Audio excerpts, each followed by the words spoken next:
Hey guys, close your eyes and imagine a silent golden hall. Tall braziers flicker gently, painting long shadows on polished stone pillars. The air is still, save for the faint scent of frankincense curling through the dim light. In this hushed sanctuary, a king reclines on a couch draped in fine linens. He is at ease, confident in his power and the loyalty of the guards standing just outside. He lifts a golden cup of spiced wine to his lip. All is serene, the stuff of a ruler's dreams, and yet he is utterly unaware the history is about to remember his end, not with glory, but with quiet confusion. In this tranquil moment, fate is preparing a final act of gentle irony. This evening, we will wander slowly through the ages, visiting the last moments of ancient kings and commanders. Each story will flow softly into the next, continuous ribbon of time. There will be no loud battles or blood-soaked triumphs in our tale, only the hushed, curious departures of once mighty figures. The tone is soft and calm, like a lullaby woven from the threads of history. Together, we'll reflect on how the ends of powerful lives so often came with little fanfare, sometimes strange, sometimes awkward, sometimes quietly poetic. Let all the noise of the day fall away now. Close your eyes and let's step gently into the past, where golden halls, marble courts, and moonlit tents await us, each with a story to whisper. Our first stop is in the earliest dawn of recorded history, along the fertile banks of the Nile. Long before the pyramids were even conceived, a ruler known as Menes, or perhaps by other names like Nama, united the two lands of Egypt over 5 millennia ago. He was the very first pharaoh of a unified Egypt, a figure of legend as much as fact. In life, Menes was celebrated as a warrior and a wise king. Myth says he founded the city of Memphis by taming the wild waters of the Nile with great dikes. After a long reign, some say decades upon decades, one might expect that such a king would pass on in ritual splendor or gentle old age. But fate, as we'll see many times tonight, had a different plan. One evening, imagine Menes as an elderly man taking a stroll along the marshy edge of the Nile. The sun is setting, painting the river in hues of gold. Lotus flowers drift on the current. Perhaps the king has wandered a bit beyond his attendants, enjoying a moment of peace in the warm twilight after a lifetime of command. At that very moment, from the quiet water behind him, a shadow lurks. Then, crash! The still surface of the river explodes in fury. A huge hippopotamus, that most dangerous of Nile beasts, bursts forth. In an instant, the mighty Menes is attacked and dragged under the water. We can almost hear the startled shouts of his attendants and the sudden cacophony of splashing. They rush to help, but it is too late. The river settles back to an eerie calm. Their pharaoh is gone, taken by the jaws of a territorial hippo. According to very old records passed down by Egyptian priests and later written by historians like Manetho, Pharaoh Menes was carried off by a hippopotamus and died. In ancient Egyptian thought, this was an especially ignoble death, one of the worst imaginable ends for a king. The hippopotamus was a creature of chaotic power, in some tales a form of the god Set, the force of disorder. Pharaohs prided themselves on overcoming chaos and bringing order to the land. Yet here was Menes, the first divine king of Egypt, felled by a mere beast. One can picture the still surface of the Nile returning to silence, broken only by ripples and the distant cry of an ibis, as stunned attendants stared speechless on the bank. The mighty king who founded a dynasty was gone in a flash of brute nature. The event was quietly recorded and remembered with a sense of awe, a caution that even a lord of two lands could not master the wild river entirely. Menes's grand monuments, if any existed, are lost to time, and his tomb lies somewhere in the desert sands. But his unexpected end by hippopotamus ensured that his name lived on in a most curious footnote of history. Centuries and centuries later, far to the east in what is now China, we find another king and another strange demise. It is around 1113 BC in the late Shang dynasty. roughly the era that in the West we consider biblical times. The king's name is Wu Yi. King Wu Yi of Shang was known, at least in later chronicles, for a rather impious streak. He believed he could mock the gods without consequence. It's said that Wu Yi would play games shooting at heaven. He would have a leather bag filled with blood tossed into the air and then shoot arrows into it, laughing as the blood rained down, a way of symbolically harming the heavens above. He even made statues of the gods and played at fighting them, deriding their power. The people around him whispered that such sacrilege would invite disaster. Indeed, according to the ancient historian Sima Qian, disaster came. One day, King Wu Yi was out on a hunting trip, riding in his chariot across the open plains by the Yellow River. Perhaps the king felt triumphant that day, reveling in the speed of his chariot and the thrill of the hunt. But suddenly, out of a clear sky, a bolt of lightning struck the king down. In an instant, the arrogant Wu Yi was killed. The royal party found his body charred on the ground, his reins and bow flung aside. His stunned attendants gathered around him, scarcely able to believe that a man could be alive and active one moment, and the next lying blackened by a lightning bolt from above. In the old belief of those around him, heaven itself had sent that thunderbolt as punishment for Wu Yi's blasphemy. In the silence that followed, his terrified retainers rushed to his side. The acrid smell of sulfur mingled with the earthy scent of rain as they found their lord lifeless and burned. How eerie that must have been. The sudden storm, the brilliant flash, and the king, this hunter who had dared to make a target of the sky, now himself the target of a sky that answered with fiery finality. For generations, the story of Wu Yi's fate was retold as a moral lesson. To the ancient Chinese chroniclers, it confirmed that no mortal, not even a king, should presume to insult the powers above.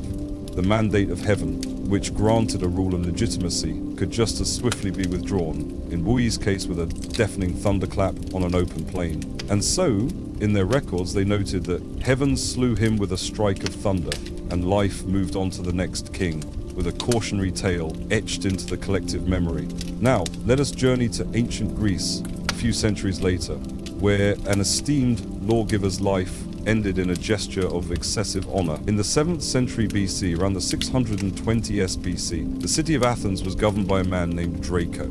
He was the first to write down Athens' laws, replacing oral blood feuds with a strict legal code. Draco's laws were famously harsh. We still use the word draconian to mean unforgivingly severe. Yet Draco himself was respected in his lifetime as a wise archon, so beloved was he, in fact, that the Athenians once organized a grand celebration in his honor at the Theatre of Aegina. Picture a theatre carved into a hillside, the seats filled with citizens eager to show their admiration.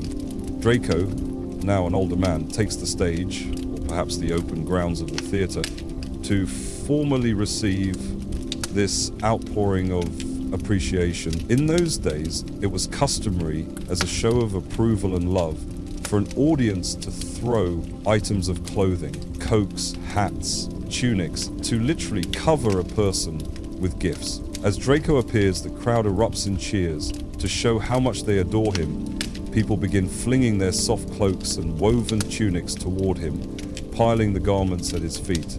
Draco must have smiled and extended his arms, acknowledging this affectionate bombardment. The cheering grows louder, and more cloaks sail through the air. Fine woolen Himation cloaks, linen tunics, beautiful embroidered mantles, a veritable storm of textiles. They pile at Draco's feet, then rise past his knees. The elderly lawgiver perhaps gestured for them to stop, or maybe he jovially encouraged their enthusiasm. Accounts are unclear. But the Athenians, in their fervor, kept going. Soon, cloak after cloak lands on Draco's shoulders, on his head, until he collapses under the weight. The theatre, moments ago roaring with applause, falls strangely quiet as Draco is no longer visible under the mound of lovely fabrics. When the people finally realize something is wrong, dozens rush forward and start pulling cloaks off. in a frantic effort to uncover their beloved statesman. What they find is Draco lying there, motionless, smothered to death by the very tokens of admiration his fellow citizens heaped upon him. In their zealous adoration, they quite literally loved him to death. One imagines a gasp rippling through the audience, then a collective wail of dismay as the Athenians realize what they have done.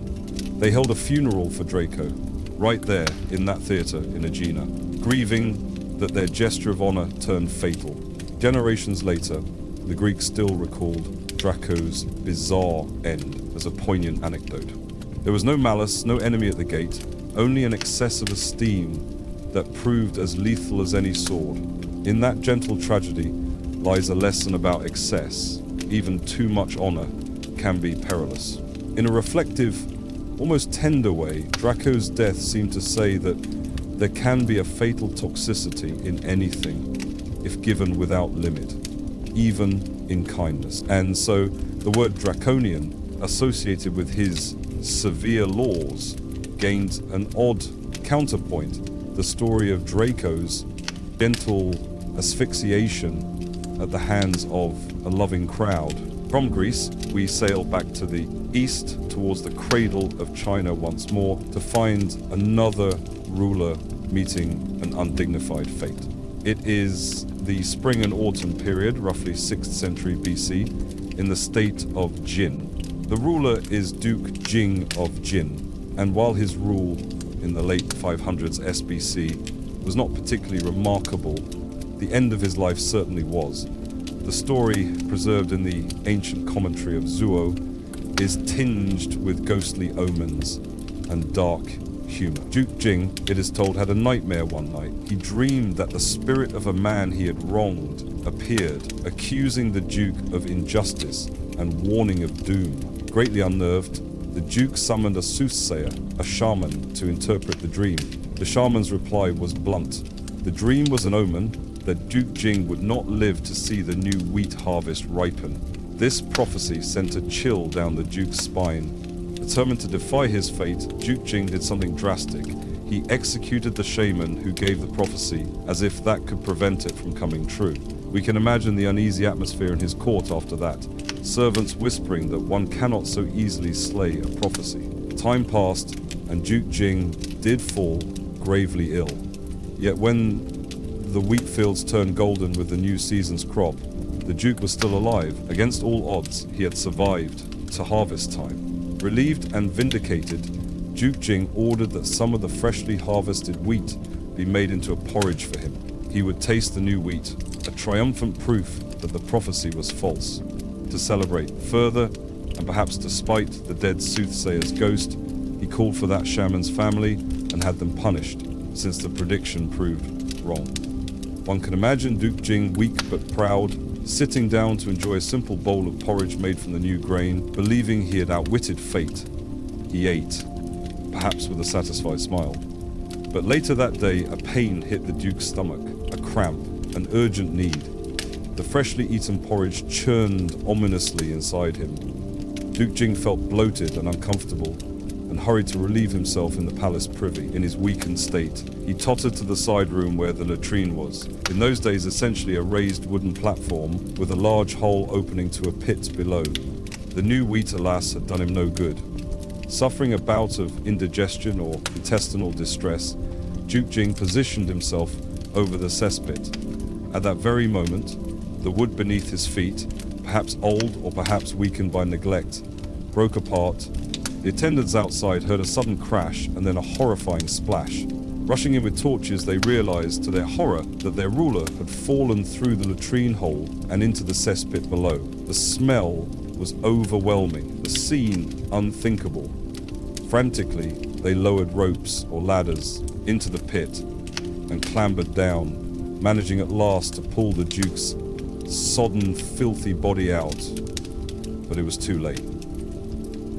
And the idea that this is a scene from a film, like the film has its feeling of sanity and folk and violence and boots and bodies melling and banging into the pit and clambered down, managing at last to pull the Duke's sodden, filthy body out.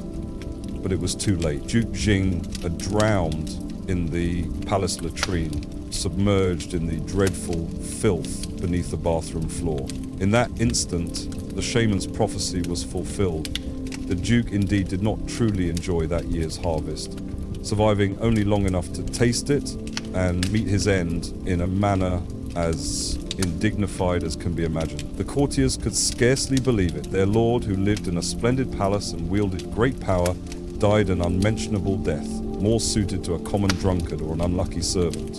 In the aftermath, as whispers spread through the state of Jin, people could not help but see the dark irony and justice in this ending. The shaman's warning had come to pass after all, and by trying to escape fate, the Duke plunged right into it, literally. For centuries, Duke Jing's demise has been recounted with a mix of macabre humor and moralizing. Proof that fate and prophecy, in ancient Chinese belief, will have their due, and that pride truly goeth before a fall. The image of a great lord falling through his own privy into cess and ending his days there is jarring, yes, but also oddly leveling. It made even kings the butt of jokes among later writers. In a gentle way, the tale served to humble those in power. No amount of wealth or status could save one from a moment of clumsiness or a decrepit floorboard. Duke Jing's story, far from merely a crude anecdote, became almost a fable about the limits of human control. Leaving that malodorous scene behind, we travel to a sun-baked hill in Sicily around the mid-6th century BC. In the Greek city of Agrigento, a tyrant named Phalaris holds sway. Phalaris is remembered not for benevolence or wisdom, but for extreme cruelty. Under his rule, legend says, a new execution device was invented, something as chilling as it was novel. This was the Brazen Bull, a life-size hollow bronze bull statue designed to execute victims in a uniquely horrific way. The condemned would be locked inside the metal bull and a fire lit beneath it. As the metal heated up, the person inside would roast to death, their screams bouncing around the hollow cavity. Ingeniously and grotesquely, the bull was said to be fitted with pipes that transformed the screams into sounds like an angry bull's bellowing, so that as the victim shrieked, the bronze statue mooed to the delight or disgust of onlookers. Phalaris, according to later accounts, used this device to terrorize his people and dispose of those who displeased him. But after 16 years of oppression, Phalaris' subjects had had enough. A rebellion erupted, and the tyrant was overthrown. Now the tables turned. The angry populace, or his treacherous guards, accounts vary, decided to give Phalaris a dose of his own medicine. He was seized, stripped of his fine garments, and forcibly shoved inside the brazen bull that had devoured so many others. One can almost feel the crowd's grim anticipation as they piled wood and kindling beneath the bronze beast at twilight, with the former tyrant kicking and pleading inside. Soon the sticks were ignited, flames curling around the bull's belly. As the metal grew hot and began to glow faintly red in the dim, a low groan was heard. The metal creature's vents were starting to emit the sound of Phalaris' screams, now turned into a ghastly simulacrum of a bull's roar. Those nearest might have watched with a mix of triumph and horror as the brazen bull came alive with sound. Phalaris' voice, distorted, howled through the bull's mouth for some minutes, then faded to a whine, then to silence. By the time the bull was opened, Phalaris had been roasted to death inside his own cruel invention. This brutal, poetic justice, a tyrant cooked in the very bull that symbolized his mercilessness, was recounted with grim satisfaction by later writers like Pindar and Diodorus. They saw it as divine justice that Phalaris perished by the instrument of torture he himself had commissioned. For us today, the story is horrifying, yet as we tell it softly, focusing on the irony rather than the gore, it also serves as a stark reminder of a perennial theme. Those who live by cruelty may very well die by it. In the quiet aftermath of that uprising, as the brazen bull cooled and the smoke drifted into the night sky, the people of Akragas could hardly believe what had happened. The terror that loomed over them for years ended in a single cathartic moment, with the tyrant's screams echoing, then snuffed out. The brazen bull itself, it is said, was thrown off a cliff afterward, its its purpose fulfilled. Phalaris's name lived on primarily through this tale of reversal. Later generations in Akragas would tell the story in hushed tones as a warning that cruelty, even if it reigns for a time, often meets a cruel end. We continue onward to the wide, dusty plains of Persia in the late 6th century BC. The Persian Empire at this time is ruled by the Achaemenid dynasty, and one of its young kings, Cambyses II, son of Cyrus the Great, is on the throne around 522 BC. Cambyses is a conqueror. He has recently subjugated the ancient land of Egypt, but he is also a man beset by inner demons and rash anger. One story in Herodotus's histories recounts how Cambyses, in a fit of sacrilegious rage, killed the Apis bull, a sacred animal in Egyptian religion, shocking everyone. It is said that this impious act sowed the seeds of his downfall. Indeed, not long after, Cambyses faced a challenge. A usurper back home in Persia had arisen, the false Smerdis, who claimed Cambyses' throne. So Cambyses gathered his army in Egypt and hurried back toward Persia to quell the rebellion. Fate intervened on the road. The tale goes that Cambyses and his men were in Syria at a place called Ecbatana in modern Syria, not to be confused with the Median capital, when Cambyses received an omen of his own death. The royal caravan was preparing to depart. Cambyses mounted his horse, but as he did, the cap on the tip of his sword scabbard fell off. The sharp, exposed blade beneath slashed against Cambyses' thigh, the very same spot where Cambyses had earlier stabbed and killed the Apis bull during his Egyptian campaign. At that moment, Cambyses' fate was sealed. The wound in his thigh was deep. At first, perhaps it seemed like a minor gash, but it soon turned septic. Infection set in, and Cambyses developed a raging fever as the wound festered beyond the ability of his physicians to treat.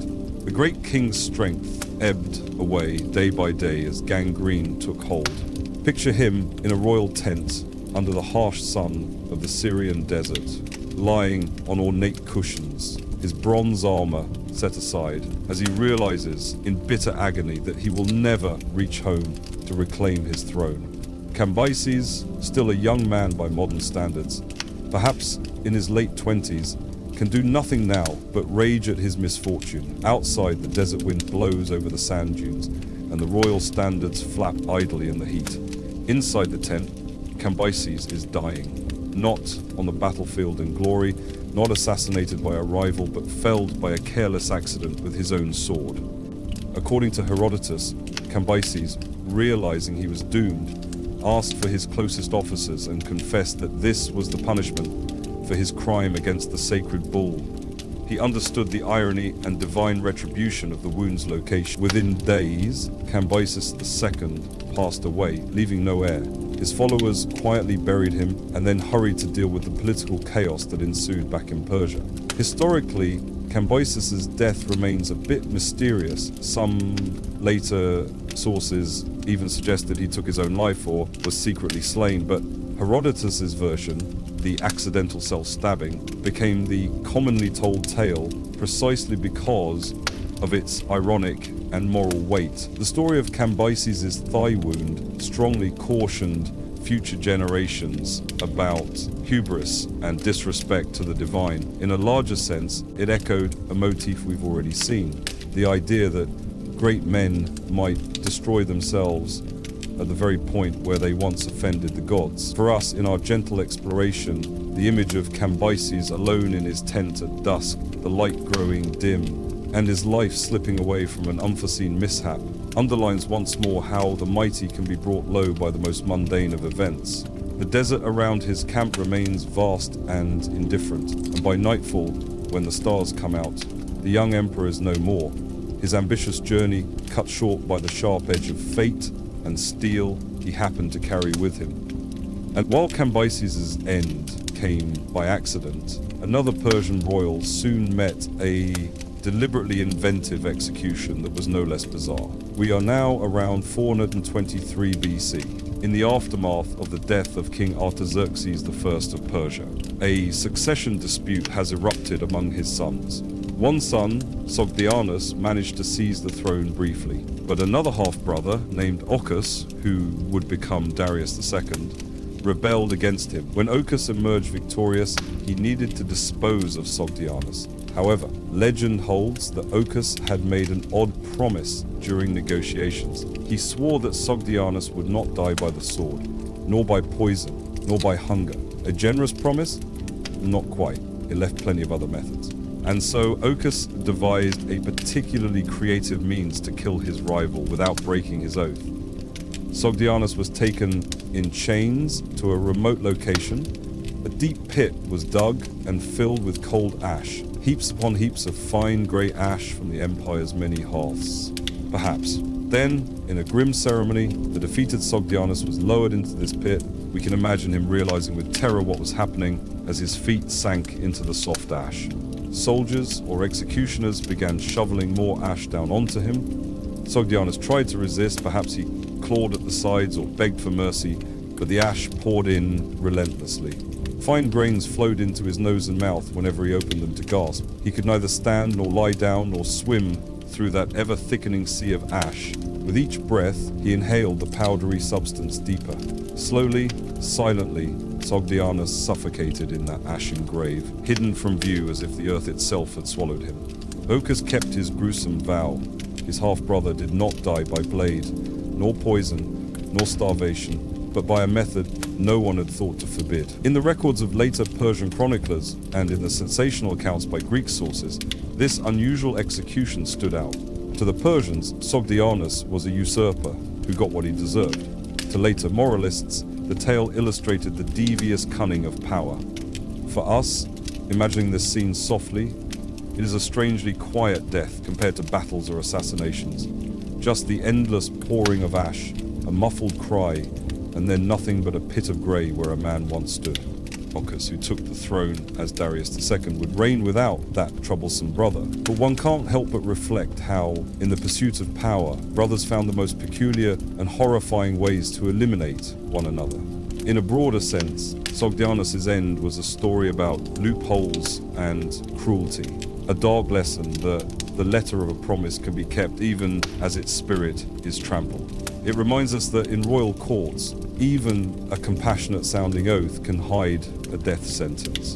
And so, as the ash pit of Sogdianus is quietly covered over, we step away with the thought that victory in the Games of Thrones often came at the cost of one's very humanity. Our travels next carry us to the ancient state of Qin in Chinese Warring States period, the 4th century BC. Here we encounter a tale of strength and overconfidence. King Wu of Qin, a warlike lord ruling around 307 BC, was a man said to possess immense physical strength. King Wu prided himself on his might. He surrounded himself with strong men and loved to test his prowess in contests. During his short reign, he achieved some military successes, but it was not in battle that his life ended. One day, King Wu organized a lifting contest to show off his power and perhaps to perform an act with great symbolic significance. In the old Chinese tradition, the legitimacy of a dynasty was symbolized by possession of ancient ritual tripods, huge bronze cauldrons cast in legendary times. King Wu, seeking to demonstrate his heavenly mandate and personal strength, decided he would lift one of the fabled 9 tripod cauldrons of antiquity. These were massive vessels, said to have been cast by the sage King Yu the Great, each representing one province of the realm. They were not meant to be moved lightly, but King Wu, in his ambition, believed he could hoist one. So at his palace, he and a strong friend prepared to raise a particular great bronze cauldron known as the Red Dragon Potton Tripod. The object was enormous, 3-legged and solid metal. King Wu stripped to his waist, as the story goes, and grasped the handles, muscles bulging. Slowly he attempted to lift this mighty cauldron. With a heave he raised it an inch. His court looked on in awe. He managed another inch, but then, with a sudden lurch, the weight shifted. King Wu's arms gave out, or his grip slipped. The colossal vessel crashed down. It landed directly on the king's leg with a sickening crunch. King Wu of Qin collapsed, the weight of legendary kings literally breaking his body. Courtiers rushed forward in alarm. His lifting companion Meng stood horrified at what had happened. The king's leg was crushed and shattered, an injury catastrophic in an era without advanced medicine. They pulled him free of the heavy bronze, but the damage was beyond repair. King Wu was carried to his chambers, where not long after, from trauma and infection, he died of the injury. The consequences of this mishap did not end with the sorrow of his death. In their shock and grief, King officials blamed King Wu's friend Meng for suggesting or taking part in the contest. In the brutal logic of the time, Meng and his entire family were executed as an offering to the king's spirit, or perhaps as scapegoats for the tragedy. What remained in people's minds long after was the stark lesson of the event. In the records of the grand historian, Sima Qian writes of it with a touch of wryness. The king's hubris in challenging the weight of a sacred object led to his downfall, almost as if the tripod's ancient magic itself resisted the impious display. To later thinkers, King Wu's death was symbolic. The burden of kingship, embodied by that tripod, can crush those too eager to flaunt their might.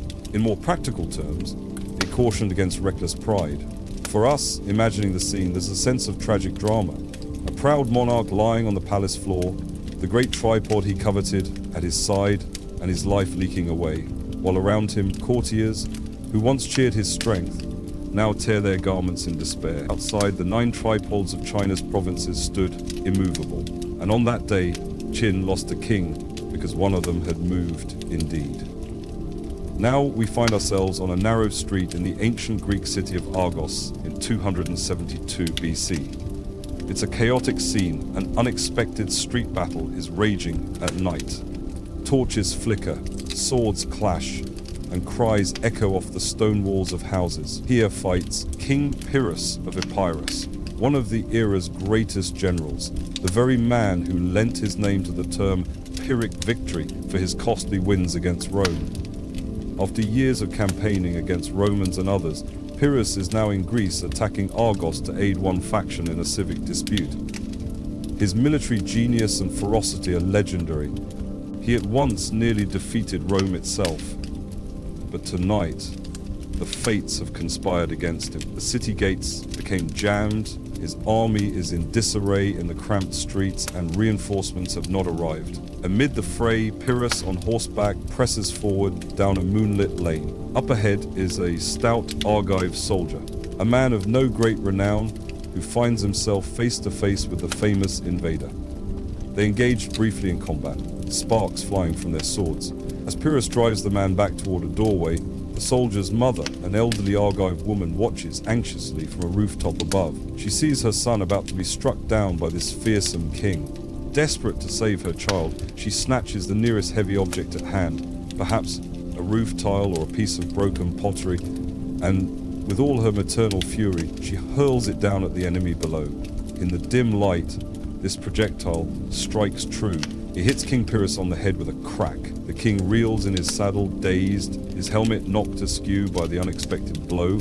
In that moment, the Argive soldier, not fully realizing what has happened but seizing the chance, lunges with his sword. Pyrrhus, stunned and half blind from the impact, cannot parry in time. The blade finds its mark, possibly piercing his breastplate or throat. King Pyrrhus slumps from his horse to the blood-slicked cobblestones. In the sudden stillness, the soldier perhaps stands over the fallen king in disbelief. King Pyrrhus, cousin of Alexander the Great, victor of battles against Romans and Carthaginians, lies dead, brought down by a humble roof tile and a common soldier's sword. The news spreads quickly. Pyrrhus of Epirus has fallen. In the Argive telling of this story, the focus was always on the tile cast by some Argive woman and the king's ignominious end. It seemed the gods themselves guided that tile, or so people said, for who else could topple such a warlord in an instant? Pyrrhus's demise became a classic tale of freak chance in warfare. Later historians like Plutarch recount it with a tone of amazement, that such a formidable man, who had faced elephants, legions, and phalanxes, should be ended by the feeble arm of an old woman. For those who heard the story around hearthfires, there was perhaps a quiet satisfaction in it, a reminder that the mighty can fall not in grand jewels, but in life's unscripted, banal moments. It was as if fortune wanted to make an example of Pyrrhus, a king who had won so many battles undone by a housewife's brick. As we picture the scene, we notice the irony. The greatest threat to the eagle of Epirus came not from a general or champion, but from a frightened mother's love. And the next morning, when the dust settled, the people of Argos found the body of Pyrrhus and returned it respectfully to his family. But the story of how he died lived on as a favorite anecdote of the ancient world, illustrating the whimsical cruelty of fate. Now our gentle tour takes us to China once again, to witness the end of one of the most towering figures of all time, an end steeped in deep irony. It is 210 BC, and the man who lies dying in a palace chamber is none other than Qin Shi Huang, the first emperor of China. This is the sovereign who unified the warring states, built or expanded the Great Wall, and whose tomb is guarded by the famous terracotta army of clay soldiers. Qin Shi Huang in life feared death intensely. He was obsessed with finding an elixir of immortality. Alchemists in his court prepared all manner of potions for him, and he took them eagerly, convinced his greatness must continue forever.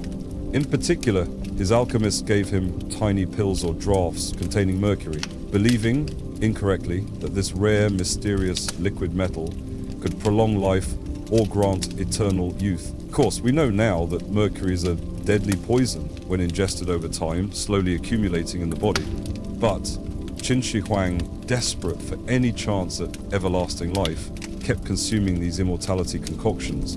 And so, in one of history's most profound ironies, the world's most powerful man, the august emperor of all China, was poisoning himself day by day in his quest to cheat death. In the autumn of 210 BC, while on a grand tour of his empire, the emperor fell gravely ill. He was far from the capital, traveling in a grand convoy of carriages, along with close advisors and eunuchs.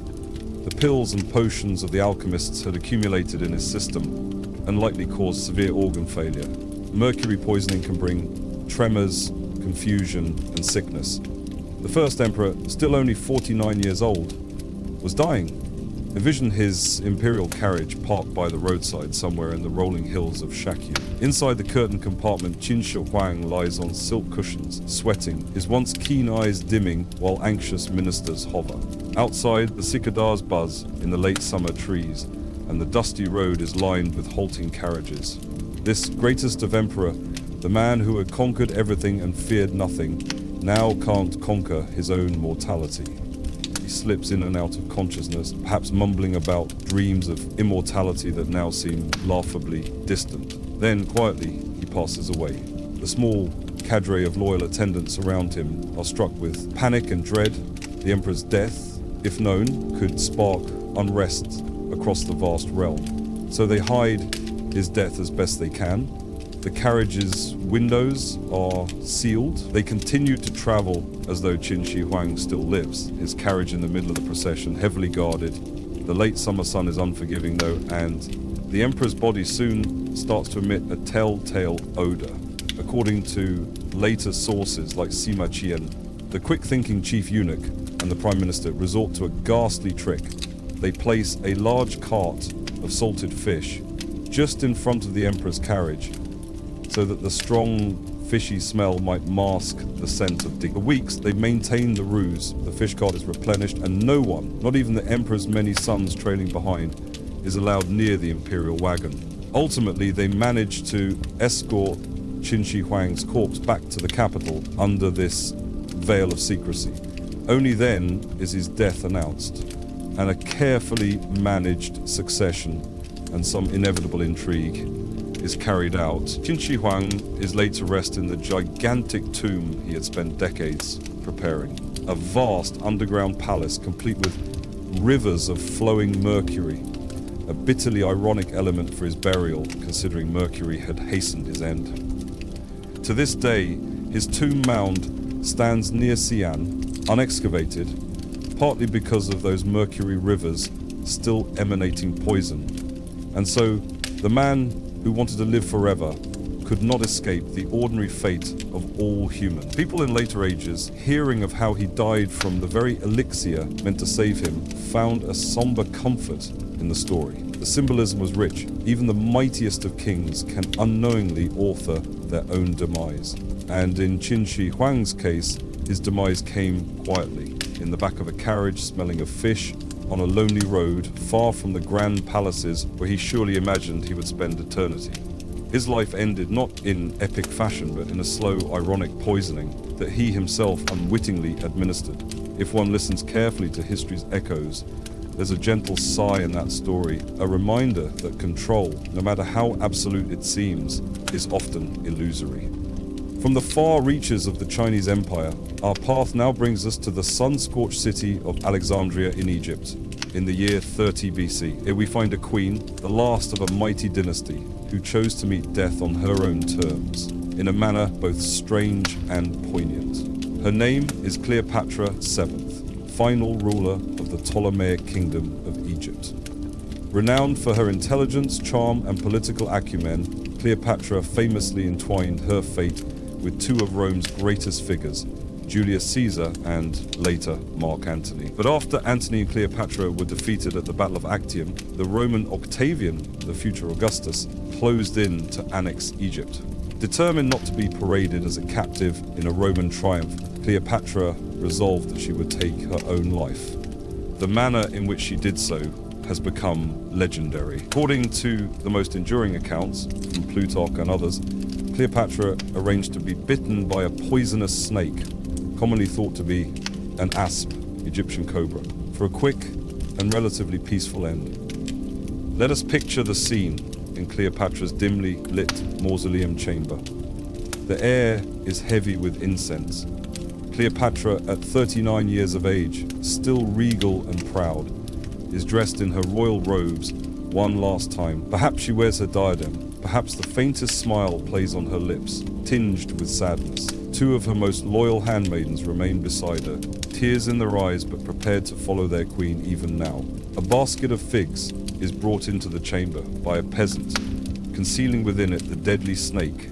With steady hands, Cleopatra reaches in and draws out a small asp. In the quiet gloom, she bares her breast, or arm, accounts vary slightly, and applies the serpent's fangs to her skin. One maid cries out softly, a last chance to dissuade her, but Cleopatra is resolute. The snake's venom works swiftly.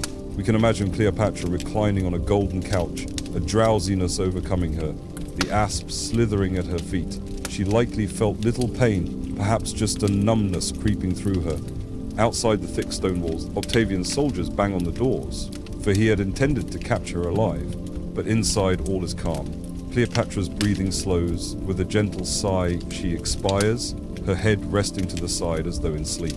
Her maids, loyal to the end, may have taken poison themselves or allowed the asp to bite them as well. They were found lifeless at her feet when Octavian's forces finally burst into the chamber. Thus ended the life of the Queen of the Nile, not by the sword, not by Roman chains, but by her own decisive act, with a humble creature as the instrument. To the Egyptians and many sympathetic Romans, Cleopatra's death was tragic, yet noble, a last act of defiance by a proud monarch who refused to be a spectacle. There was also a timeless romance in it. The image of the beautiful queen with a venomous asp to her breast became an enduring motif in art and literature. For us, told gently, it is less an erotic or heroic tableau and more a softly lit tragedy.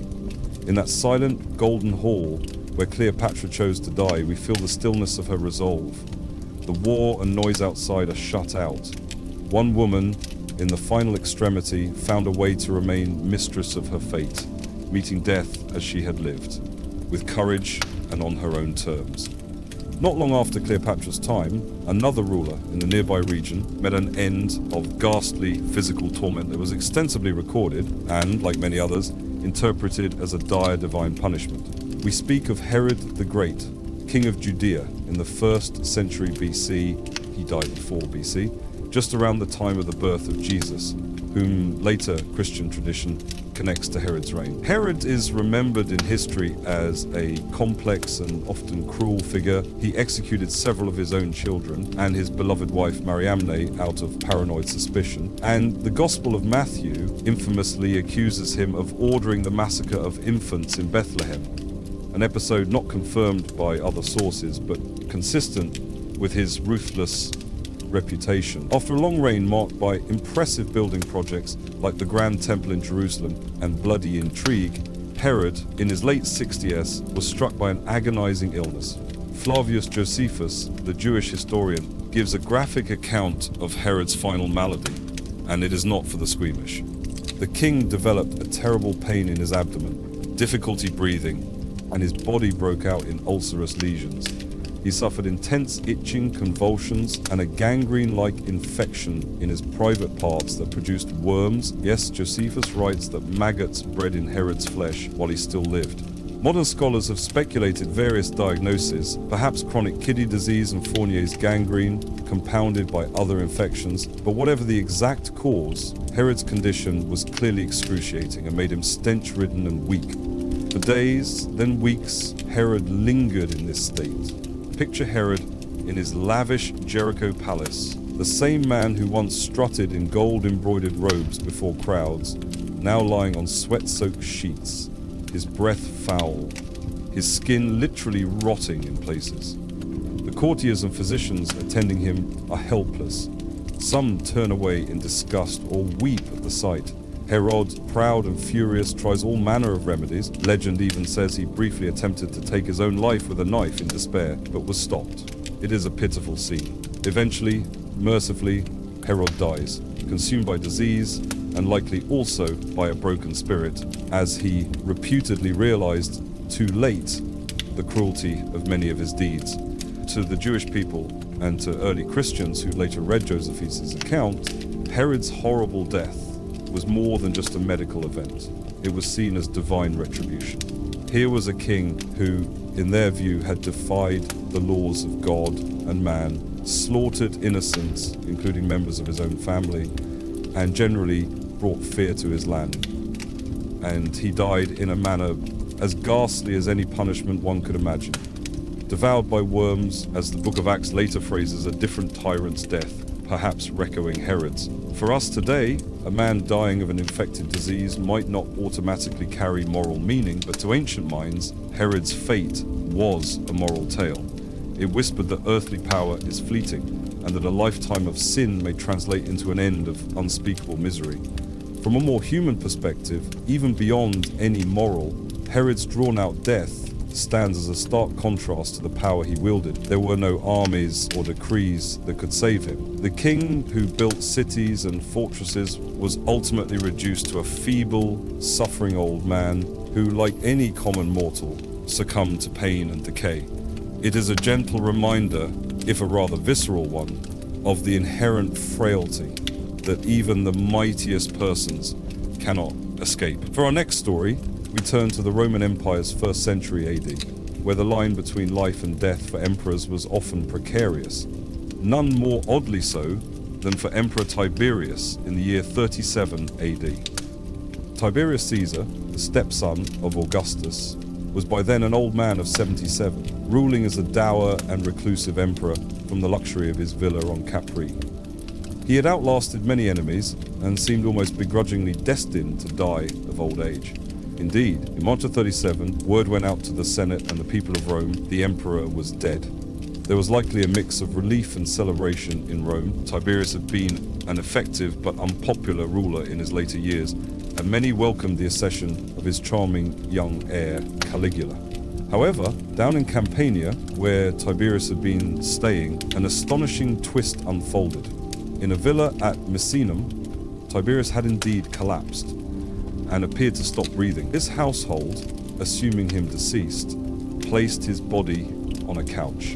The imperial ring was removed from his finger to be given to Caligula. In the halls, courtiers began paying obeisance to the new emperor, Caligula, who was present.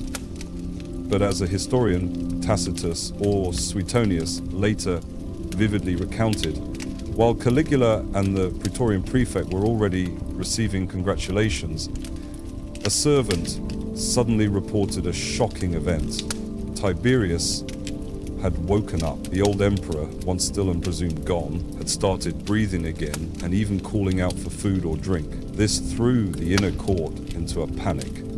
Suetonius describes how everyone, especially Caligula, was terrified that Tiberius might recover and punish those who had hastily and happily pronounced him dead. Acting quickly, Caligula's close confidant, perhaps the prefect Macro, hurried to the emperor's chamber. There, the ancient ruler of the world, bleary-eyed and struggling to understand why no one was attending him, tried to sit up. To ensure the imperial succession, perhaps out of fear for his own life, Macro took a pillow and smothered Tiberius to ensure he died for real this time. Another version suggests they simply left Tiberius locked in the room without care until he passed later that day. Either way, Tiberius truly died after essentially coming back from the dead once. The image is almost darkly comic. The mighty emperor of Rome, conqueror and ruler of millions, died twice, the second time forcibly at the hands of men he trusted. In telling this tale, around lamplight, Romans of later generations would often shake their heads at the bizarre nature of it. It illustrated the farcical cruelty of court politics, and how, in the imperial system, even an emperor's death needed to be timely. From our perspective, we can imagine that quiet, candlelit room, the elderly Tiberius's eyes flickering open to find Caligula's men looming, and then the final struggle as the air is pressed from his lungs. It's a disturbing scene, yes, but we recount it softly, emphasizing not the violence, but the strangeness and inevitability. Tiberius, who had held absolute power for over 2 decades, could not control even the moment of his dying. Instead, it was shaped by the ambitions of those around him. The tale serves as a whispered warning about the treachery that often lurked in the palaces of Rome, a place where the difference between life and death might just depend on whether your heir is impatient. And as always, it reinforces how even the loftiest of individuals can meet an end that is in some ways humiliatingly mundane, smothered in bed like a sick patient, and determined by others. When the news was finally confirmed to the world, the emperor is truly dead, few knew of the odd interlude where death had played peekaboo with Tiberius, but in secret corners of Rome, people marveled and perhaps chuckled nervously at how even the death of Caesar could be subject to false starts and furtive finishes. We move now to another Roman emperor's demise, one that occurred out in the open and has gone down as one of the most embarrassing episodes for the imperial dignity. The time is April 217 AD, and the emperor is Caracalla. He is a hardened soldier emperor, the son of Septimius Severus, known for his brutality. He had killed his own brother Geta and massacred thousands of his brother's supporters. Caracalla, formerly Marcus Aurelius Antoninus, is touring the eastern provinces of the empire, leading his legions in preparation for a campaign against Parthia. He has stopped in a place in Asia Minor, some sources say near Carrhae in Mesopotamia. During this journey, on a fine day, the emperor and his large retinue are on the road outside the town. At some point, Caracalla, feeling nature's call, decides to do what many soldiers or travelers would. He stops the column to tend to personal needs. The emperor dismounts from his horse and steps a few paces away from the road, looking for a discreet spot to urinate. Even an emperor, after all, must answer such calls, and perhaps Caracalla, being a seasoned military man, thinks nothing of it. Picture him clad in a simple travel cloak rather than full regalia, standing by a low scrubby bush, relieving himself as his guards and attendants wait at a respectful distance. The Syrian sun is high overhead, beating down on the dusty road. Caracalla might be lost in thought about the upcoming war, or perhaps relaxed for a rare moment as he gazes toward the horizon. At that very instant, one of his own bodyguards, a man named Julius Martialis, sees an opportunity. Martialis, it is said, harbored a personal grudge. Caracalla had had Martialis's brother executed a while before, or perhaps had insulted Martialis in public. The guard quietly approaches the emperor from behind, drawing his dagger with sweaty palms. Those who later imagined the scene couldn't help but note the supreme vulnerability of the emperor of Rome in that moment. distracted, literally with his pants down, alone for a few paces. In a swift motion, Martialis stabs Caracalla in the back or side. Blade sinks deep. Caracalla cries out a short, sharp shout of pain and shock and falls forward onto the ground, mortally wounded. By the time nearby soldiers rush over, the Emperor is gasping his last breaths in the dust, his blood mingling with the sand. Martialis, knowing he will be cut down, leaps onto his horse to flee, but he is chased and killed by an archer from Caracalla's escort. The remaining members of the imperial entourage gather around their fallen ruler. It must have been a scene of stupor and confusion. The powerful Caracalla, conqueror of the Alemanni and the builder of the famous baths of Caracalla in Rome, lying dead in the wilderness, next to the very ordinary evidence of his interrupted task. One can imagine a few of the closer attendants and freedmen bending over the body in despair or disbelief, while others exchange nervous glances, already thinking of their own futures now that the tyrant is gone. When the news reached Rome, the people were stunned and many secretly overjoyed, but also darkly amused by the gossip of how it happened. An emperor assassinated while urinating on the roadside had a certain rough, poetic justice to it. Caracalla, who had dealt death to so many, including legendarily, while his victims were defenseless in a bath or sanctuary, met his own end in a moment of utter defenselessness. Later chroniclers like Cassius Dio remark with a hint of schadenfreude that Caracalla died as he lived, without decency or honor. And common folk likely circulated ribald jokes about the mighty emperor caught with his pants down. For us, telling the story gently, we don't revel in the gore, the stab itself, but note the humiliation and ordinariness of Caracalla's final moments. At that moment, he wasn't a distant demigod on a throne, he was just a man attending to a call of nature, as unguarded and human as can be. And in that common act, death found him. The world's most powerful man was extinguished as quickly and simply as any peasant might be by a footpad on a lonely road. The fragility of life, even for an emperor, was laid bare for all to see. Another Roman emperor's exit soon after Caracalla holds a different lesson. It was natural, yet grisly. And Romans found meaning in it as well.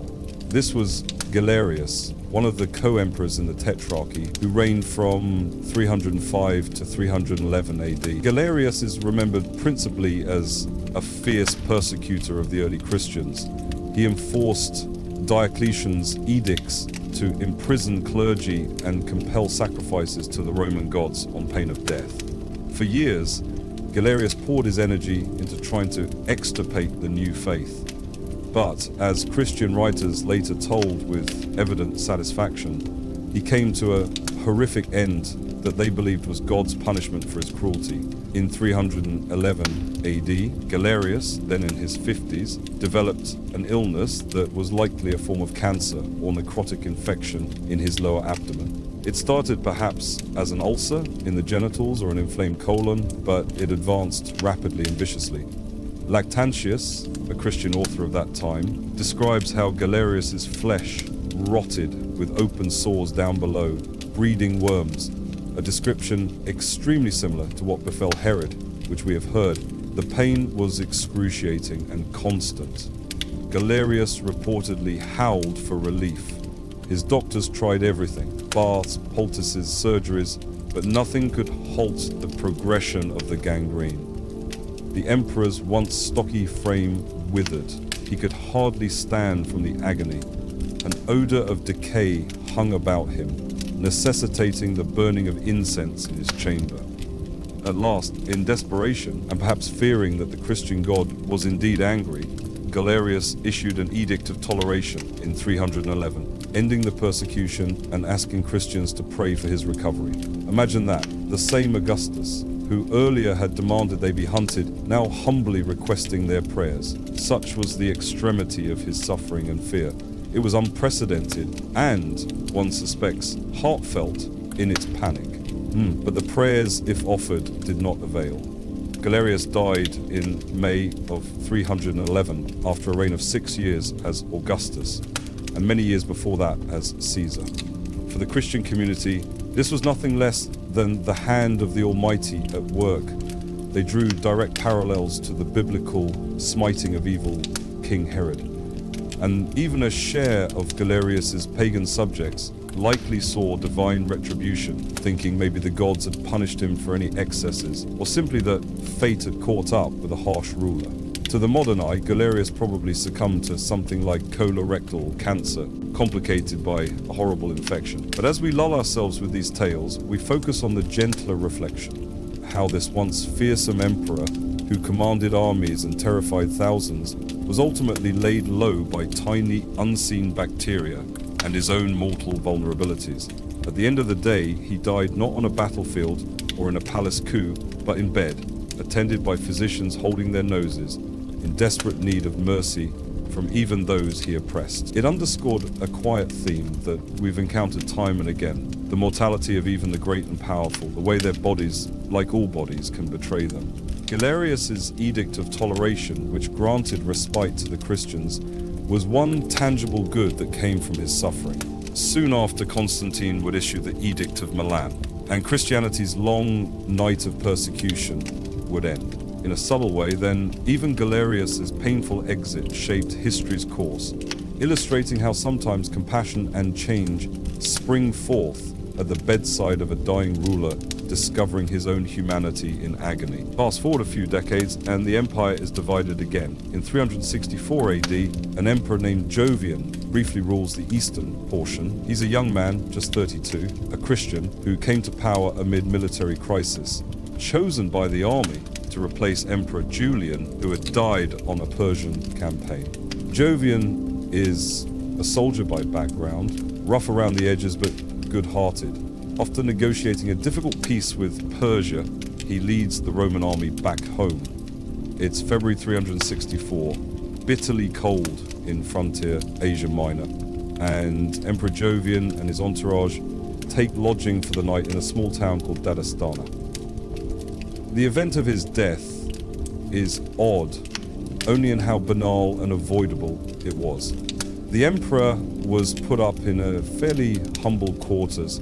Some sources say it was an old grain storeroom or a recently painted room. It was certainly poorly ventilated. For warmth or to cook a meal, Jovian lit a charcoal brazier inside before going to sleep.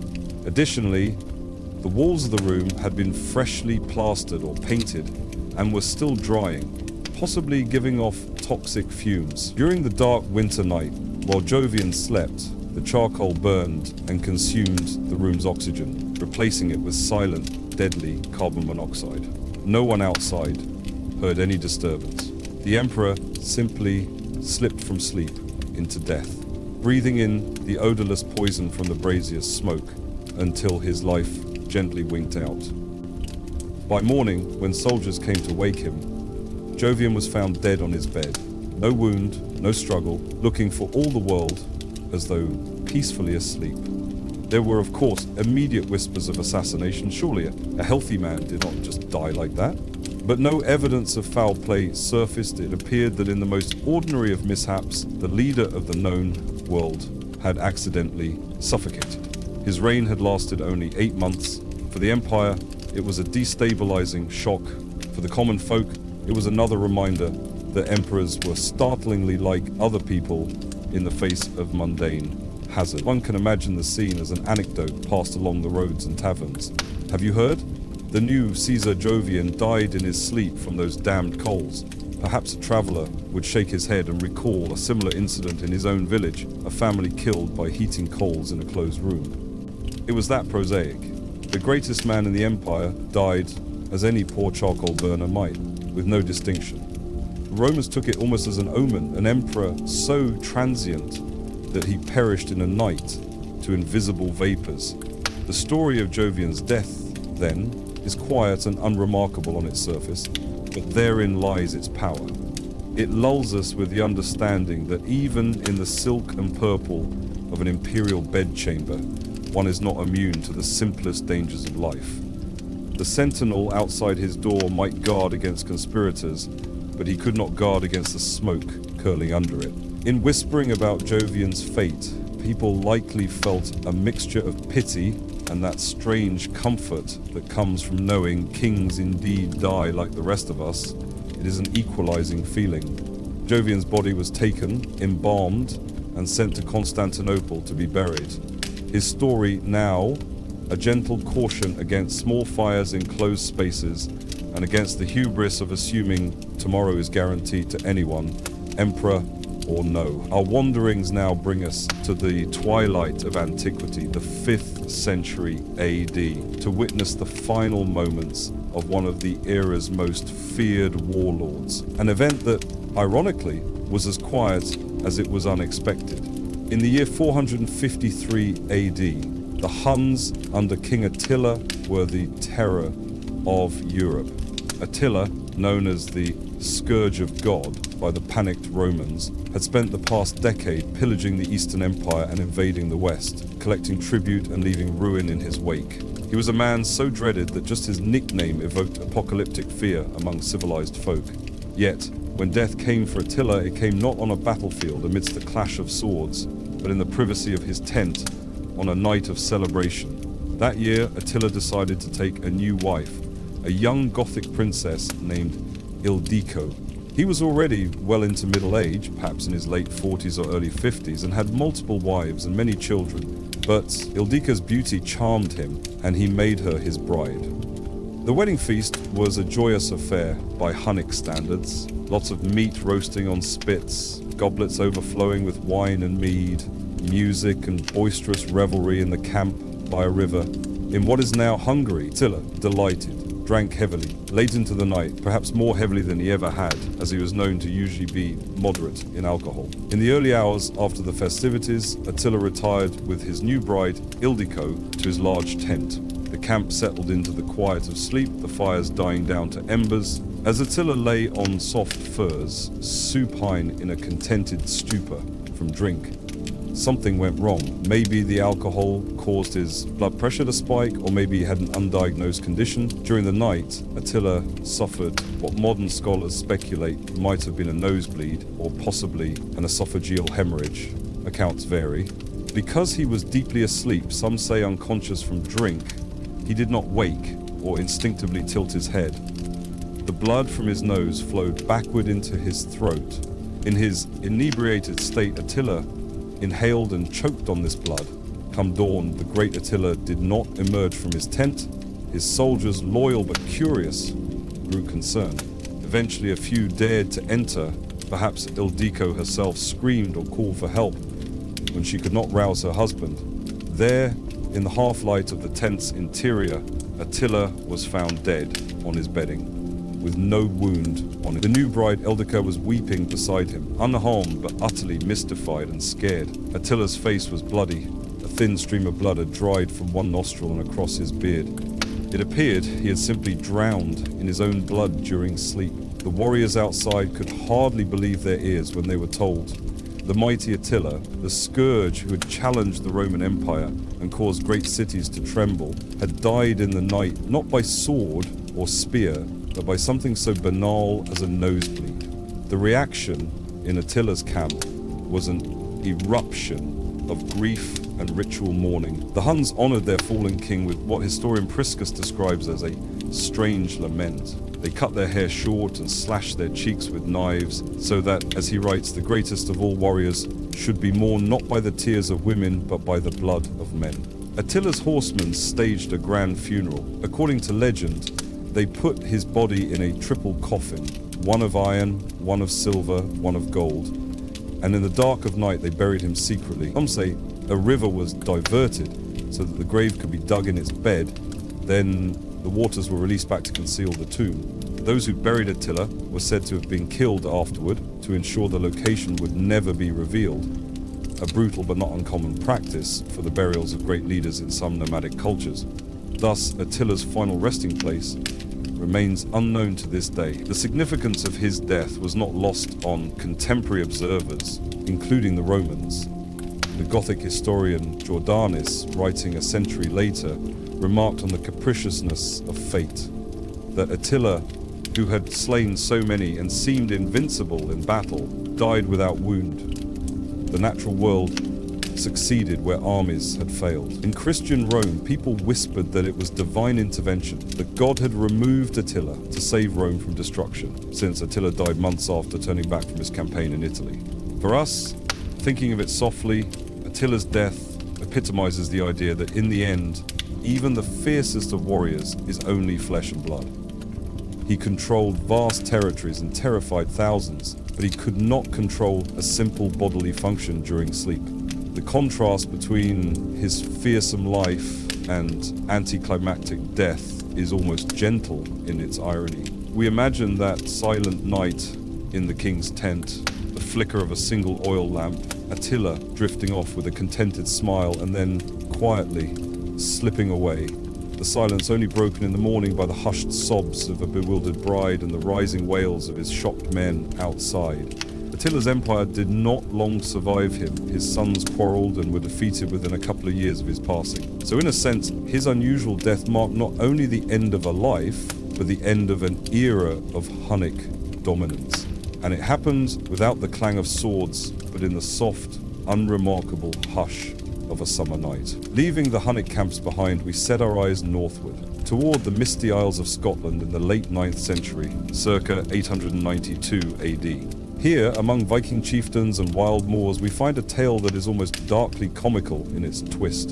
Sigurd Eysteinsson, known as Sigurd the Mighty, was a Norse Earl of Orkney, a fierce warrior who extended Viking power over northern Scotland. In one campaign, Sigurd defeated a local Pictish chieftain named Maelbricta, who was nicknamed Maelbricta the Buck-Toothed, for he had a prominent front tooth. The victory was decisive. Maelbricta was killed, and as was custom in those savage times, Sigurd beheaded his vanquished foe and tied the head to his saddle as a trophy, letting it hang against his horse as he rode. With triumph in his heart, Sigurd set off back to his stronghold. The day was cold. Perhaps a winter wind whistled over the heath as Sigurd and his men, likely boasting and laughing, trotted along. Maelbricta's severed head, secured by its hair to Sigurd's saddle, bounced and bobbed with the horse's motion. As gruesome as it sounds, this was a common practice then, a way of displaying victory. But here is where an ordinary, grisly custom took a fatal turn. That famous buck-tooth of Maelbricta, protruding from the mouth of the severed head, was jostling near Sigurd's leg. With each trot of the horse, the tooth scraped or jabbed against Sigurd's calf. Hours pass as they ride. Sigurd doesn't give it much thought. What's a little scratch to a hardened warrior? Perhaps by the time he notices the irritation, there's already a spot of blood on his wool trousers and a bit of swelling. Shrugging it off, Sigurd continues home. But within a few days, that seemingly minor wound, just a puncture or scrape from a dead man's tooth, festered. Infection set in. And with no antibiotics in those days, a simple wound could become a mortal threat. Sigurd's leg grew red and hot. Soon he was feverish and in agony as the infection spread, turning into what we might guess was septicemia. The mighty Viking, who had survived countless battles, found himself shivering and sweating in bed, his leg throbbing unbearably. Despite whatever leechcraft or herbal remedies his companions tried, Sigurd's condition worsened rapidly. And so shockingly, Sigurd the Mighty died, killed by the tooth of the very enemy he had slain. It was as if Maelbricta's final posthumous act was to take his victor with him. One can imagine the quiet astonishment among Sigurd's followers. Their earl, a fearsome warrior who led raids and took heads, now felled by something so trivial. Among Norse storytellers, this tale gained legendary status precisely because of its eerie irony, a reminder that no victory comes without cost. Even in the sagas, the Norse legends, where our heroes often face curses or twists of fate, this stands out. A chieftain killed by a dead man's bite. It was sometimes called the most unlucky death, and at the same time it carried a whiff of poetic justice, or perhaps the working of a mischievous spirit, ensuring that Maelbricta's fight didn't end with his death. For us, recounting it in the stillness of night, it sends a subtle shiver, not out of fear, but from the profound realization that in life's tapestry, small threads can unravel even the mightiest. The humility seated in this story is palpable. A scratch from a tooth can undo a conqueror of lands. The Vikings, who respected bravery but also luck, what they called haminga, likely shook their heads and said, when your time comes, it comes. And perhaps they added Sigurd's story to their fireside repertoire, a caution that one should never gloat too soon. Fate has a way of having the last laugh. We now step into the early medieval period in continental Europe and into a royal hall that holds a particular scene of dark irony. It is the year 1063 in the Kingdom of Hungary. King Bela I sits on his wooden throne in his great hall at the fortress of Nitra, today Nitra in Slovakia. Bela is around 45 years old, a warrior king of the Arpad dynasty who had fought in bloody civil wars for the crown and defended his realm against the Holy Roman Emperor. At this moment, however, peace seems to be dawning, an agreement has been reached with the German Empire, and Bela is solidifying power. According to Hungarian chronicles, Bela I's death came suddenly and dramatically during a council meeting, or perhaps a ceremony in his throne room. The king was seated on an elaborate wooden throne under a large canopy, an ornate wooden structure above the throne, possibly for symbolic majesty. Without warning, the structure gave way. Perhaps the throne's construction was faulty, or weakened by age, or perhaps too many people leaned on the canopy's posts. We do not know. But in a split second, the throne collapsed beneath the king. Down came the heavy canopy and the carved wooden seat. King Bela, a stocky man, was thrown to the stone floor, and timber crashed upon him, a beam striking his chest or head grievously. The assembled nobles gasped in unified horror. For an instant, they froze. Such an impossible accident left them dumbfounded. Then chaos. Courtiers rushed forward. Servants heaved the broken canopy off the motionless king. Advisors called out the king's name anxiously. They found Bela alive but terribly injured. Early sources say his spine was broken. Others imply severe trauma. He could not move or stand. His attendants carried the wounded king to his bed. Outside the hall, confusion and dread spread among the populace. Something as trivial as furniture had nearly killed the monarch. Messengers galloped off to summon physicians and perhaps priests. Over the next few days, some accounts say 9 days, Bela suffered from his injuries, but despite care, he succumbed. King Bela first died from the consequences of that throne collapse. The political result was immediate. His untimely death allowed his rivals, with support from the German Empire, to place Bela's nephew, Solomon, on the throne. Precisely what Bela had feared and fought against in life. The imagery was inescapable.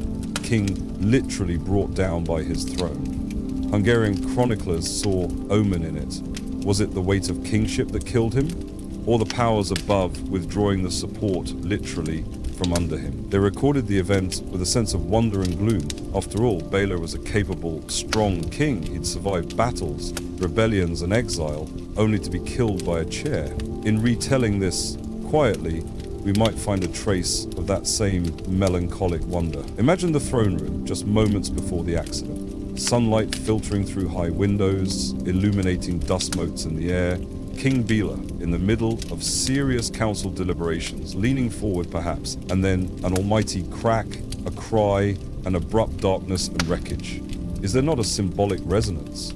The very seat of power, that object which represents the stability of the realm, fails catastrophically beneath the ruler. It's hard not to read meaning into it. The chronicles certainly did.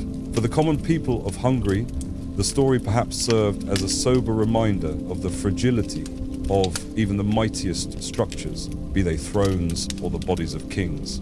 Over the years, when later kings sat on new thrones, one can imagine a court official always checking the bolts and joints beforehand. Memories of Bela's fate lingering in palace lore. And in the lullaby of history we share tonight, the collapse of Bela's throne adds a gentle caution. Nothing made by human hands, not even a king's gilded seat, is guaranteed to endure. Our slow journey now carries us to another famous king's final chapter, one both undignified and strangely farcical. We are in the year 1087 at the town of Rouen in Normandy.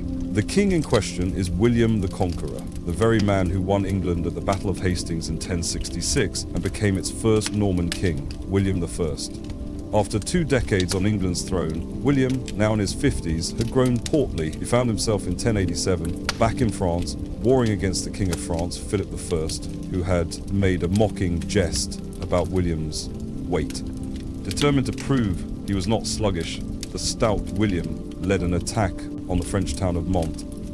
During this raid, as King William rode through the burning streets, the town had been set on fire, his horse stepped on hot embers or debris.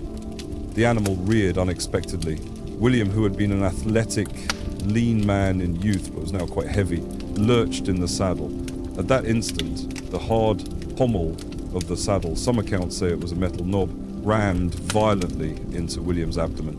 The blow was devastating. It ruptured internal organs, likely causing an intestinal rupture or severe internal bleeding. In agony, William was carried away from the battlefield. Over the next several weeks, the great conqueror's life seeped away from an internal injury that no physician of the time could mend. He was moved to the priory of Saint-Gervais outside Rouen. There, William the Conqueror lay bedridden, his big frame racked with fever and infection from the ruptures. Despite the care of monks and doctors, nothing could save him. Sensing death approaching, William made his last wishes known, dividing his realms among his sons, and expressed remorse for some of his harsh actions. On September 9, 1087, just after dawn, William died. That might have been the end of the story, but what followed after his death turned into one of the most embarrassing royal funerals in history. William's servants, having pillaged his wealth, even stripping the room of valuables, and anxious about their own futures, largely abandoned his body. For days, William's corpse lay unattended. Finally, a funeral was arranged at the church of St. Stephen in Caen, which William had built in penance decades earlier. Nobles, bishops, and a crowd gathered for the burial. But by this time, due to the summer warmth and the delay, the king's corpse had swollen far beyond its normal size. At the funeral, during the eulogy, a fire broke out in the town, causing attendees to hurry off to extinguish it, leaving only a few monks to continue the ceremony. When they attempted to place William's bloated body into a stone sarcophagus, they discovered the coffin was too small. With a grim determination, the monks pressed and forced the corpse, trying to fit it in, and then something appalling occurred. William's distended abdomen burst.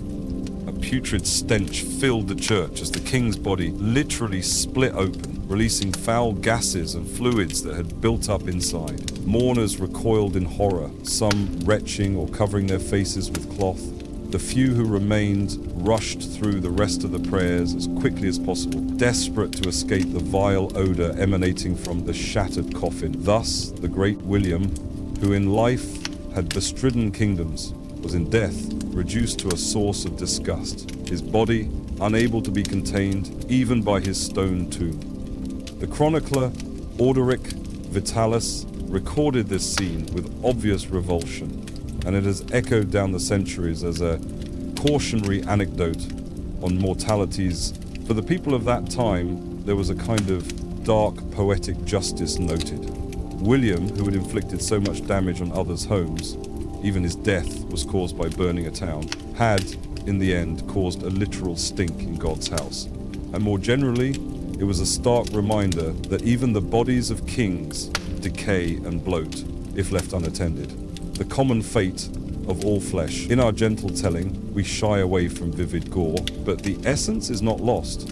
Impermanence spares no one. And in death there truly is equality. The grandest of monarchs can become an object of pity, or even unintended comedy at their funeral. William's exploding corpse is an extreme illustration of that theme we have seen all along. The might of a person in life has no power to preserve their body in death. In a sense, William's funeral fiasco was the final lesson he imparted to those present, that in the end, a king is just a man, and nature humbles us all. Not many years after William's troubled end, his son King Henry I of England likewise departed in a fashion that whispered of mortality's indiscriminate touch. Henry I was known for many things. He was a shrewd and sometimes ruthless ruler, but also for his hearty appetites. In particular, he loved a certain delicacy, lampreys, a type of eel-like fish considered a great treat in the Middle Ages. Lampreys are rich and fatty, and Henry's physicians had often warned him that eating too many, especially as he aged, could harm his health. But Henry I could not resist his favorite dish. In the late autumn of 1135, while in Normandy, northern France, the king indulged in an enormous meal centered on lampreys. One chronicler said he ate them beyond measure, despite being cautioned not to.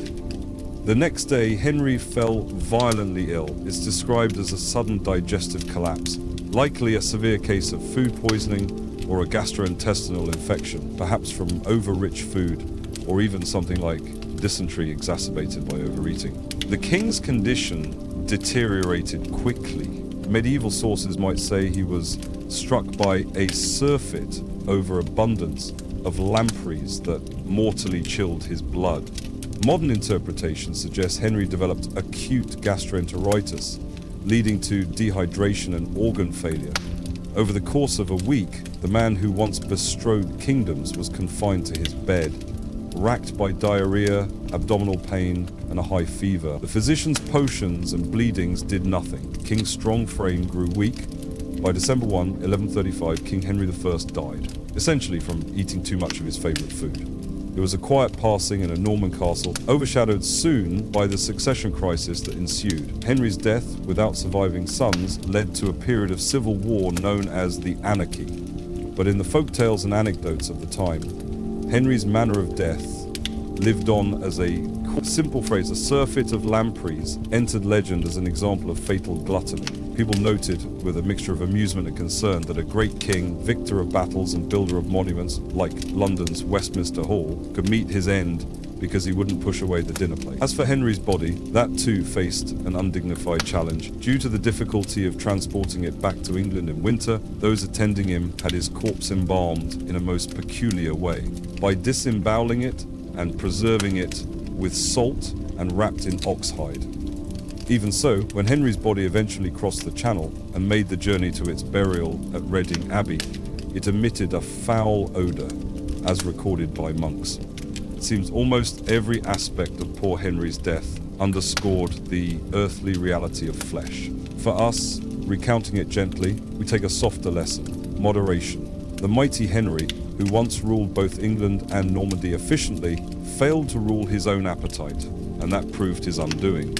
It's a homely lesson, dressed in royal clothing, reminding us that kings have their weaknesses, and that in the end, the needs and frailties of the body can undo even the highest of ambition. In a way, this story would encourage a medieval listener to smile ruefully and perhaps be a bit more cautious at their own feast, knowing that the difference between pleasure and peril can be a few too many rich eels on the plate.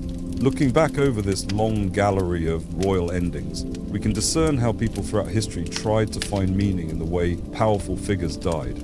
Often, chroniclers and common folk alike interpreted an unusual death as a form of poetic justice or divine intervention. A king struck down by lightning, like Wu Yi, was seen as heaven's punishment for his impiety.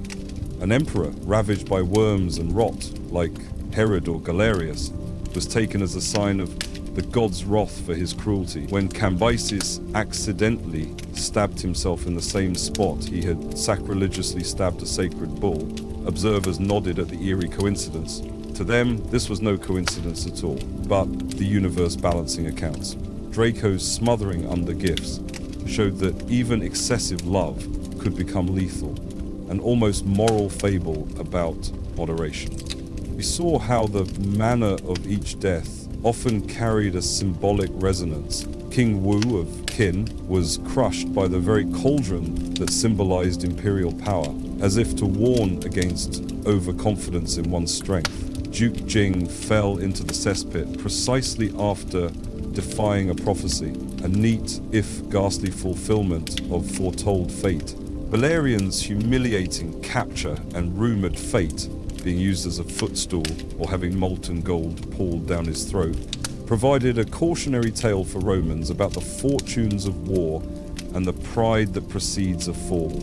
Roman emperors thereafter remembered Valerian whenever they contemplated risking capture. Similarly, the quiet deaths of men like Jovian, snuffed out by a charcoal brazier, or the sudden freak accidents of men like Bella or Sigurd, were tales whispered to remind everyone that fate can strike at any moment, in any form. What's also striking is how these stories were remembered and recorded by later generations. In many cases, the accounts of these deaths come from historians with a point to prove or a lesson to impart. A Christian author like Lactantius emphasized Galerius's gruesome end to highlight God's justice. A Greek historian like Herodotus relished in the irony of Cambyses' fate as a moral against impiety. Medieval monks copying chronicles would sometimes enhance the tale, such as adding details of Henry I's gluttony or William the Conqueror's exploding coffin. Partly to edify readers on virtues and vices, there is a deliberate shaping of narrative. The dramatic or bizarre elements are preserved and sometimes embellished precisely because they carry a lesson, or at least a memorable shock. Over time, these stories became part of popular lore. Ordinary people who might not remember dates of battles or lists of edicts would often remember, wasn't it a king of such and such who died because he drank too much wine? Or there was once a ruler who was killed by a turtle dropped from the sky. The one refers to the Greek playwright Aeschylus, hit by a falling tortoise. Not a king, but often lumped in collections of strange deaths. These anecdotes were passed down not only as curiosities, but as a kind of folk wisdom. They provided colour and human interest to the dry annals of kings and queens. A listener might not relate to Alexander the Great's grand conquest, but they could certainly remember that even Attila could die of a nosebleed, a thought both comforting and a tad humorous in its subversion of the mighty. On a personal level, all these tales reinforce a simple, profound truth. Kings and queens are as human as the rest of us.